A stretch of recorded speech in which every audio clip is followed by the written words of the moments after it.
요나서 4장 1절부터 11절까지 말씀 봉독하겠습니다. 요나가 매우 싫어하고 성내며 여호와께 기도하여 이르되 여호와여 내가 고국에 있을 때에 이러하겠다고 말씀하지 아니하였나이까. 그러므로 내가 빨리 다시스로 도망하였사오니 주께서는 은혜로우시며 자비로우시며 노하기를 더디하시며 인애가 크시사 뜻을 돌이켜 재앙을 내리지 아니하시는 하나님이신 줄을 내가 알았음이니이다. 여호와여 원하건대 이제 내 생명을 거두어 가소서. 사는 것보다 죽는 것이 내게 나음이니이다 하니 여호와께서 이르시되 내가 성내는 것이 옳으냐 하시니라. 요나가 성읍에서 나가서 그 성읍 동쪽에 앉아 거기서 자기를 위하여 초막을 짓고 그 성읍에 무슨 일이 일어나는가를 보려고 그 그늘 아래 앉았더라. 하나님 여호와께서 박넝쿨을 예비하사 요나를 가리게 하셨으니 이는 그의 머리를 위하여 그늘이 지게 하며 그의 괴로움을 면하게 하려 하심이었더라.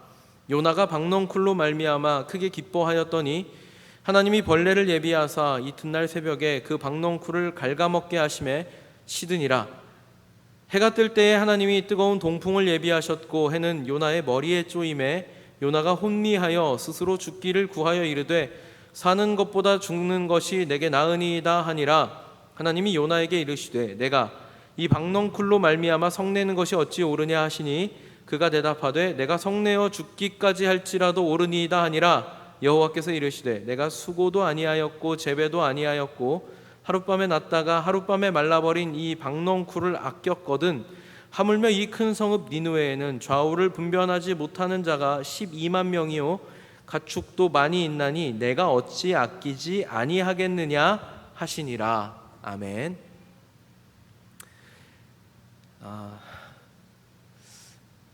제가 이렇게 이야기를 하면 여러분들이 알겠다라는 표정을 지어주시면 좋을 텐데요. 아마 알쏭달쏭한 표정을 지을 확률이 굉장히 높아서 망설여집니다. 이적이라고 하는 가수가 있거든요.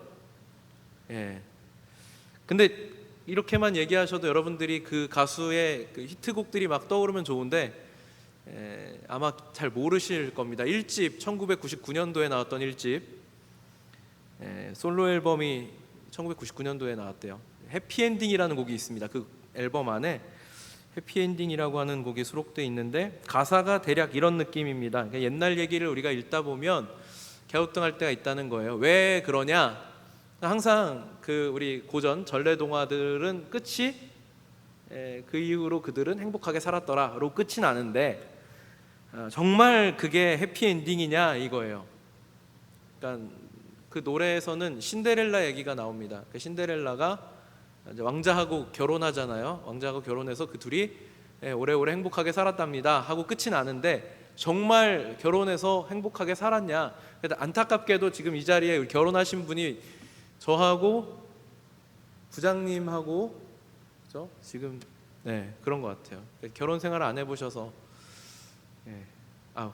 때마침 오늘은 저희 아내가 저 위에서 저를 지켜보고 있습니다. 더 깊게 제가 얘기를 드리긴 어려울 것 같아요. 결혼 생활이 과연 행복했느냐 질문을 던지는 겁니다. 어쩌면 성격이 안 맞아서 맨날 싸웠을지도 모른다. 그러니까 성격 차이로 결혼한 지 1년 만에 헤어졌을지 어떻게 하냐 뭐 이런 가사예요. 그러니까 모두가 그 뒷얘기를 모르는 것이 해피엔딩이다. 그런 노래입니다. 근데 오늘 본문이 꼭 그런 느낌이에요. 사실은 우리가 요나서는 4장까지 구성되어 있고요. 오늘 읽은 게 4장의 전부입니다. 이 끝이에요. 그렇죠? 그러니까 사실은 4장은 제가 봤을 때 있으나 마나한 아니 오히려 없는 게 나을 것 같은 그런 내용이거든요. 3장에서 끝나야 은혜롭습니다. 요나의 의도가 어찌 되었든 간에 하나님께서는 당신의 뜻을 관철시키셔서 요나가 바다에 빠지고 물고기 뱃속에 들어가고 어째 해서 니느웨로 가서 물론 이제 우리가 지난번에 봤지만 속 시원하게 그렇게 뭐 회개해라 이런 외침은 아니었지만 어쨌든 하나님께서 가라 하셔서 갔고 외쳐라 하셔서 외치긴 했습니다. 그랬더니 니느웨 사람들이 회개했잖아요. 여기까지는 굉장히 은혜로워요. 그러니까 선지자를 보내셔서 선지자의 그 외치는 소리를 듣고 그 사람들이 들은 바대로 회개했더라. 너무나도 은혜롭게 끝이 나야 되는데, 그리고 나서 4장이 나오는 것이 문제입니다.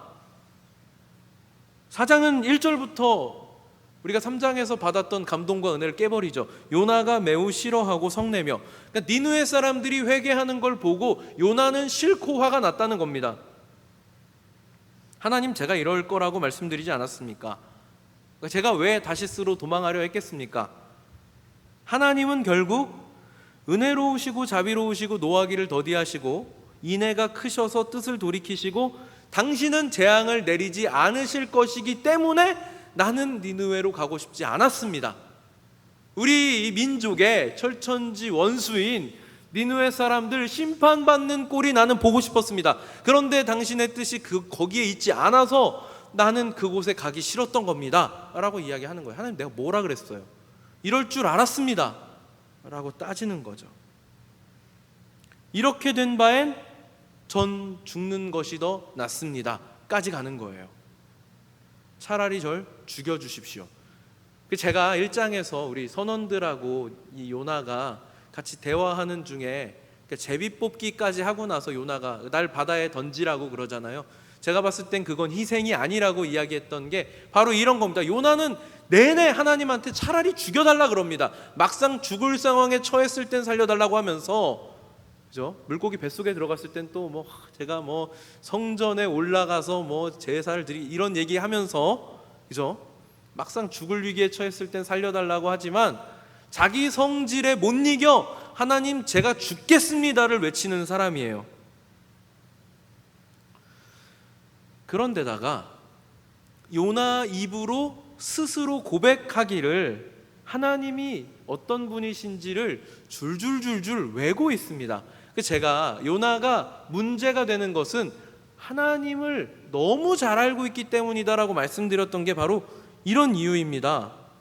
당신은 은혜로우시며 자비로우시며 노하기를 더디하시며 인애가 크시사 뜻을 돌이켜 재앙을 내리지 아니하시는 하나님이신 줄을 내가 알고 있습니다. 정답을 얘기했죠. 정답을 얘기했는데 이거 정답을 얘기한 겁니까?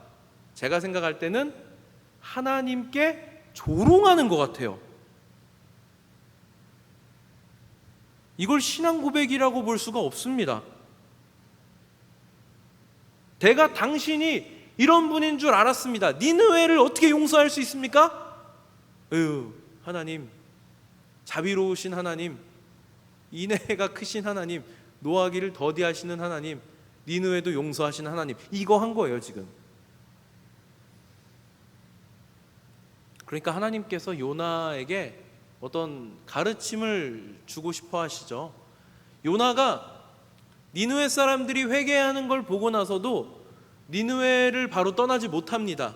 그래서 성읍에서 살짝 나와서 성읍 동편에 자리를 잡고 그곳에서 혹시 무슨 일이 일어나는지를 지켜보는 거예요. 왜 그럴까요? 혹시라도 하나님이 심판하시지 않을까 기대하는 겁니다. 하나님은 이미 마음을 돌이키셨어요. 요나는 지금 헛수고를 하고 있습니다. 어쨌든 그 장렬하는 태양이 내리쬐는 중동 지역에서 그 햇볕을 막아줄, 그늘이 되어줄 하나님께서 예비하신 박넝쿨이 있음을 너무 기뻐했는데 하룻밤 사이에 그것이 벌레를 먹어서 다 시들어버립니다. 그리고 그 시들어버린 박넝쿨을 향하여서도 하나님께 뭐라고 하냐면, 하나님, 저 죽고 싶습니다를 합니다. 이해가 되세요? 선지자의 모습이 이래도 되는 겁니까? 사실은 요나는 요나서 내내 정말 선지자가 이래도 되는가 하는 질문을 던지게 만드는 그런 모습이 계속 반복됩니다. 더운 바람이 부니까 내가 지금 죽게 생겼으니까 하나님 그냥 저 죽여주십시오, 차라리 제가 죽겠습니다 하는 이 요나를 향하여서 하나님은 무슨 말씀을 하시냐면, 네가 심지도 않았고 기르지도 않은 그냥 저절로 자란 그 박넝쿨조차도 너는 아꼈는데 저 니느웨를 봐라. 저곳엔 좌우를 분별할 줄 모르는 12만 명의 사람이 있다. 가축들도 많다. 무슨 말씀이에요? 그들도 내가 만들었다. 그들도 내 작품이다. 내가 어떻게 그들을 아끼지 않겠느냐. 넌 네가 만들지 않은 것도 그렇게 아끼면서 내가 만든 것을 어떻게 내가 아끼지 않을 수 있겠느냐라고 말씀하는 겁니다. 그런데 이 뒤가 없어요. 그러니까 우리가 기대하는 대로라면 요나는 하나님의 말씀을 듣고 큰 깨달음을 얻어서 회개하고, 그 회개도 그냥 회개하면 좀 아쉽잖아요. 요나가 아주 지금 단단히 하나님께 잘못을 저질렀으니까 기왕이면 떼굴떼굴 구르고 벼락도 한번 막 치고 하나님 제가 잘못했습니다. 앞으로는 이제 충성하며 살겠습니다 정도는 나와줘야 우리가 기대하는 엔딩일 것 같은데, 근데 끝이 나지 않아요. 결말을 지어내지 않고 그냥 끝이 나버립니다. 그래서 제가 서두에도 말씀드렸지만 요나서 4장은 참 알쏭달쏭하고 없는 것이 차라리 낫지 않을까 하는 생각이 드는 겁니다. 그런데 이 안에 사실은 은혜가 있어요. 은혜가 있습니다. 여러분 한번 생각해 보시기 바랍니다. 그냥 3장에서 끝났으면 우리가 생각하지 못했을 주제들이 4장 안에 담겨 있습니다. 먼저 하나님께서는 이방을 향하여서도 구원의 계획을 놓지 않으십니다. 깜짝 놀랄 만한 일인 것은요, 이 유다 백성들이, 이스라엘 백성들이 자기들 기준에서, 그러니까 자기들 생각 안에서는 자기들만 하나님 백성이에요. 우리만 택하신 하나님의 백성. 이방인들은 사실은 하나님을 알지 못한다는 것은 곧 짐승과 동급입니다. 그러니까 블레셋 사람들과 전쟁하던 때에 다윗이 그 블레셋 사람들이 이스라엘 군대를 조롱하는 걸 보고 분에 차서 뭐라 그러냐면 짐승과도 같은 이런 표현을 하는 거예요. 할례받지 않은 지금 하나님의 백성들을 조롱하고 무시하는 이런 의분에 차게 되는 것이, 이스라엘 백성들에게는 우리는 하나님의 백성이라고 하는 정체성이 있기 때문입니다. 그리고 이 안에 있지 않은, 하나님을 알지 못하는, 하나님을 고백하지 않는 이들은 우상 숭배자, 곧 사람답지 못한 짐승과 같은, 이렇게 되는 거죠. 그러니까 구약 시대에도 이미 하나님께서는 이방을 향한 구원의 계획을 담고 계시다 하는 것을 우리는 이 요나서 4장을 통해서 확인할 수 있습니다. 심지어 이방인들이 회개하니까 그들에게 기회를 주시죠. 심판하시겠다고 말씀하셨는데 마음을 돌이키는 것을 보시고 심판을 면하게 하시는, 징계를 거두시는 그런 하나님이십니다. 회개하면, 마음을 돌이키면 화를 면하게 하시는 하나님, 얼마나 은혜입니까? 사실은 우리도 이 사랑 덕분에 살고 있죠. 우리도 역시 이 구약시대 이스라엘 백성들의 관점에서 보자면 이방인입니다. 도무지 하나님을 알 수가 없는 그런 형편이죠. 그런데 하나님께서 놀라운 구원의 계획을 펼치셔가지고 이제 예수님께서 이 땅에 오신 이후로 신약시대 교회의 사역이 시작되면서 교회는 끊임없이 복음을 전하여서 결국 그 복음이 전해지고 전해져서 어디까지? 한반도 땅까지 2000년이라고 하는 시간 동안 복음은 전해져 결국 우리가 살고 있는, 우리 이 민족이 살고 있는 한반도 땅까지 전해져서 그 복음이 오늘날 우리에게까지 전해질 수 있었고, 우리도 구원의 놀라운 계획 안에 동참하게 되었다는 것, 사실은 굉장한 은혜죠. 상상조차 할 수 없는 큰 은혜입니다. 게다가 세상 많은 사람들이요, 하나님의 은혜를 본인들은 모르겠지만 하나님의 은혜 안에서 살고 있습니다. 여러분 어때요? 세상이 돌아가는 모든 질서가 사실은 하나님이 세우신 것이거든요. 그러니까 사실 우리는 하나님을 믿는 사람들로서 인정해야 할 것은 이 세상이 돌아가는 모든 질서를 하나님이 세우셨고 지금도 변함없이 하나님이 세상을 다스리고 계시다라고 하는 것입니다. 물론 불신자들은 그런 신앙 고백이 없겠죠. 그렇지만 그들에게도 동일하게 아침이면 해가 뜨고 저녁이면 밤이 오고 구름이 끼고 비가 내리고 봄, 여름, 가을, 겨울이 계속해서 반복됩니다. 예수 안 믿는 사람이라고 해서 그 사람에게만 평생 가뭄이 계속되지 않고요. 예수 안 믿는 사람이라고 해서 그 사람만 늘 산소 부족으로 허덕이지 않습니다. 그러니까 하나님께서 세우신 자연 질서는 모든 세상 사람들에게 동일하게 적용되고 있다는 것이죠.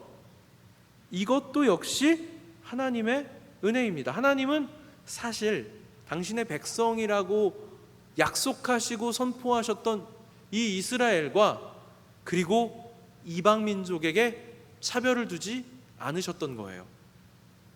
끊임없이 하나님은 당신의 사람들을 통해서 회개하기를 촉구하십니다. 이스라엘에게도 이방인에게도요. 이것이 구약 시대에는 이렇게 단편적인 이야기들로 기록되어 있지만 이제 예수님께서 구약에 예언된 말씀들이 실체가 되어서 우리 곁에 오셨을 때는 이것이 실질적으로 작용을 하죠. 그러니까 많은 이방인들이 예수님을 믿고 회개하고 돌아오는 역사를 우린 신약 시대에 목격할 수 있게 된 겁니다. 물론 이게 이 유대인들에게는 익숙치 않은 개념이에요. 그러니까 어떤 일까지 일어나냐면 베드로 같은 경우에도 하나님이 환상을 통해서 보여주십니다. 내가 정하다 하면 그것은 정한 것이다. 하나님께서 보여주셔요. 가서 이방인들에게도 복음을 전하라고 하십니다. 그런데 그걸 정말 뼈저리게 하나님께서 이방인들에게 복음을 전하라고 하시는 거구나라고 완벽하게 받아들이지 못한 사건이 있습니다. 바울이 그런 이야기를 꺼내요. 그러니까 베드로가 다른 이방인들하고 같이 식사할 때 유대인들이 들어오니까 마치 그곳에 함께 있지 않았던 것처럼 이렇게 외식하는 행동을 했을 때 그거 잘못됐다고 얘기한 것에 대해서 언급을 합니다. 아마 사도 정도 되더라도 워낙 뼛속 깊이 유대인이기 때문에 그런 거리낌이 있었던 것 같아요. 그러니까 유대인들이 가지고 있는 일종의 고정관념이라고 할 수 있는데 하나님께서는 그것을 인정하지 않으신다라고 하는 것을 우리가 볼 수 있습니다. 그리고 또 한 가지는요, 여러분, 제가 요나서를 보면서 계속해서 지금 던지고 있는 질문인데요, 여러분 진짜 잘 생각해 보세요. 아니 요나 말고 사람이 없어서 계속 이렇게 요나를 쓰시겠냐고요. 그죠? 그러니까 이게 어디까지 가냐면 4장에 보니까 하나님이 박넝쿨을 예비하십니다. 그리고 그 박넝쿨을 또 벌레가 먹어서 시들게도 하셔요. 왜 이런 일을 하시는 거예요? 설득하시려고. 요나를 설득하시려고 이런 일을 하시는 겁니다. 마지막엔 요나가 화내면서 죽여주세요 하니까 하나님께서 마지막엔 이렇게까지 말씀하시죠. 직접적으로, 야, 너는 네가 심고 네가 기르지 않은 그 박넝쿨조차도 아끼는데 봐라, 나는 내가 만든 저 니느웨에 사는 저 12만 명과 가축들도 많은데 내가 아끼지 않겠니? 이게 뭐 하시는 거예요? 요나를 설득하시는 거죠. 내 얘기를 좀 들어봐라. 너 같으면 이렇게 하지 않겠니? 라고 요나를 설득하십니다.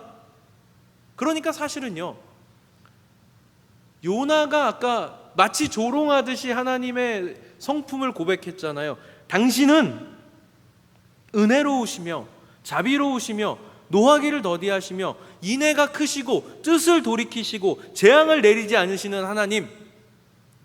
누구에게? 요나에게. 말 안 듣는 선지자에게 은혜로우시며 고집 부리는 선지자에게 자비로우시며 따지는 선지자에게 노하기를 더디하시며. 이해가 되세요? 하나님이 당신의 성품을 드러내셨는데, 요나의 입을 통해서 드러내셨는데 그게 누구를 향하고 있는 거예요? 사실은 요나를 향하고 있는 겁니다. 요나가 하나님 뜻을 거역하고 다시스로 가려 했을 때, 쉽게 얘기해 볼까요? 저 같았으면, 제가 하나님이었으면, 그러니까 전 하나님이 아닙니다. 만약에 저 같았으면 벼락을 내리든지, 풍랑이 일어났으니까 그냥 물고기 밥이 되게 그냥 내버려 뒀을 텐데, 하나님께서는 예비하사 물고기 뱃속에서 3일을 있게 하시고 또 건져내셔서 결국 니느웨로 보내시죠. 그러니까 그 요나의 그 사역을 통해서 그 사람들이, 니느웨 사람들이 회개한 것은 그러면 누구의 영광입니까? 물론 하나님의 영광이지만 그 전한 요나라고 하는 선지자도 영광이잖아요. 하나님의 이 놀라운 사역에 동참했으니까. 그런데 요나는 그걸 몰라요. 그걸 지금 전혀 깨닫지 못하고 있습니다.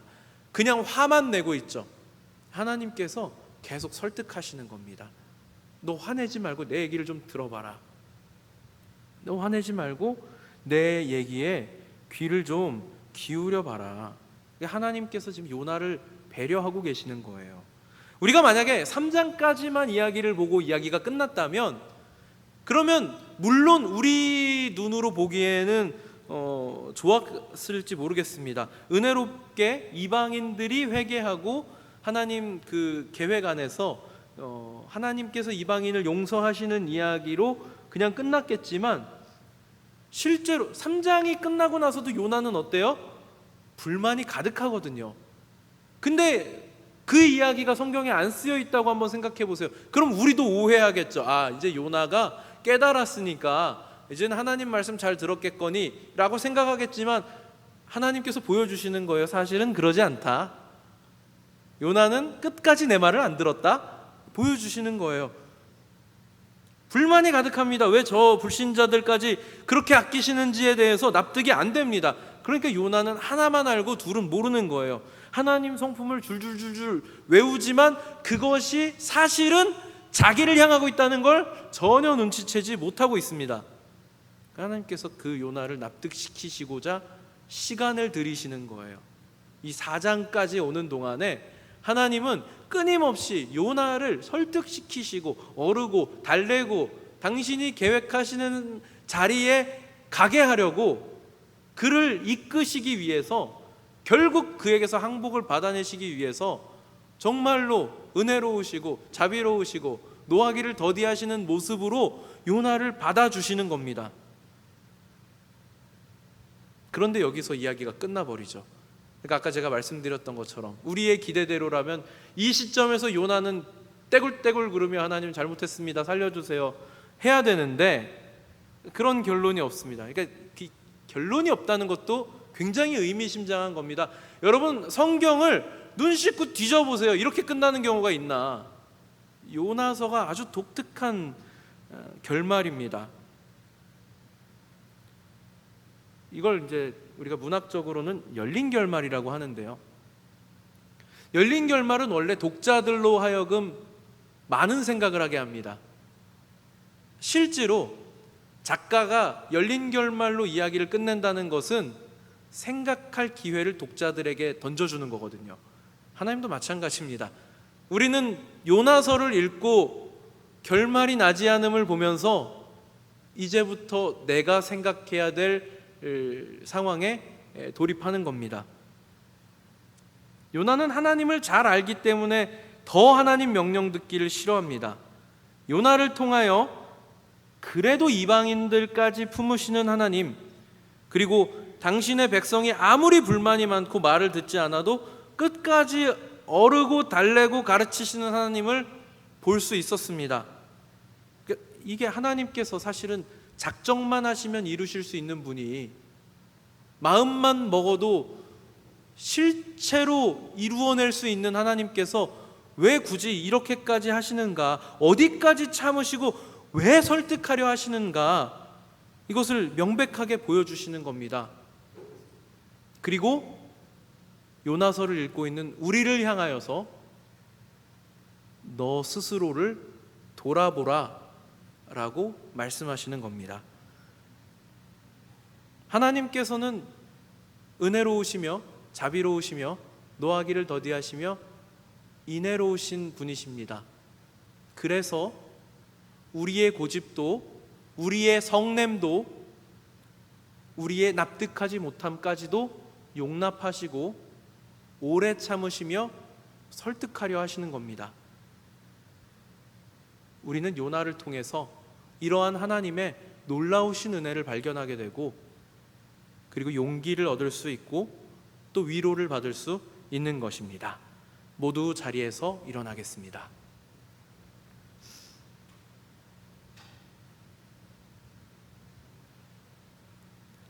어쨌든 결론이 나지 않았습니다.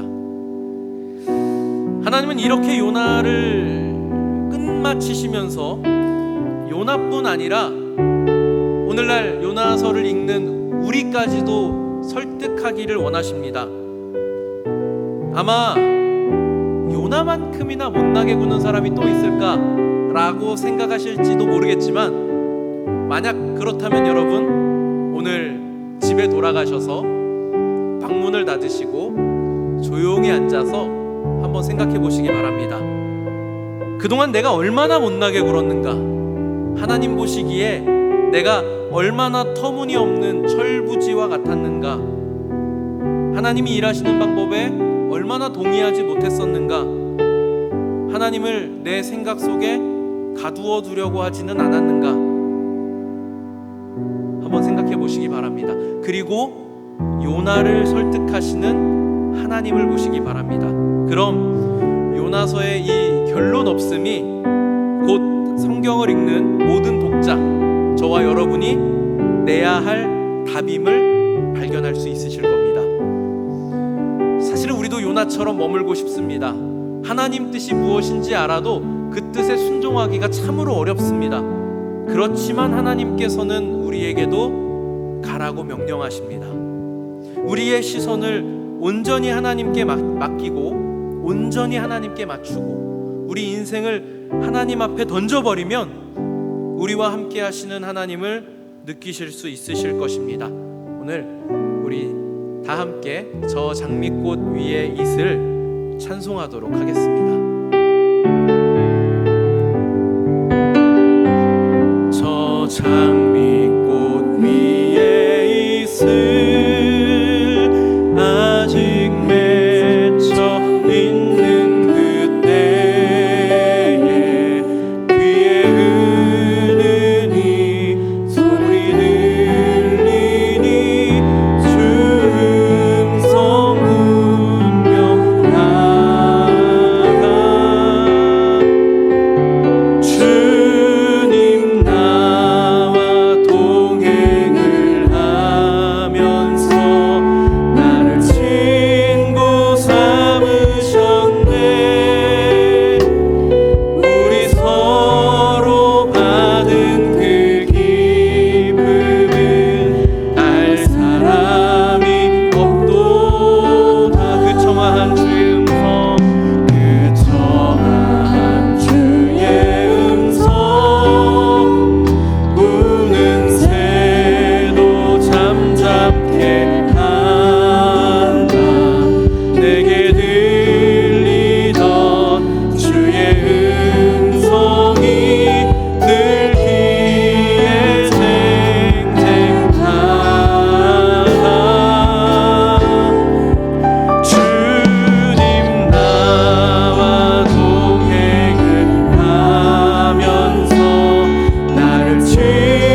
서로 받은 그 기쁨을 알 사람이 없도다. 주님 나와 동행을 하면서 주님 나와 동행을 하면서 나를 친구 삼으셨네. 우리 서로 받은 그 기쁨을 알 사람이 없도다. 아멘. 모두 가슴에 손 올리시고 함께 기도하겠습니다. 하나님, 오늘 저희는 요나서 4장을 통하여서 아직 진행 중인 저희들 인생을 비추어 봅니다.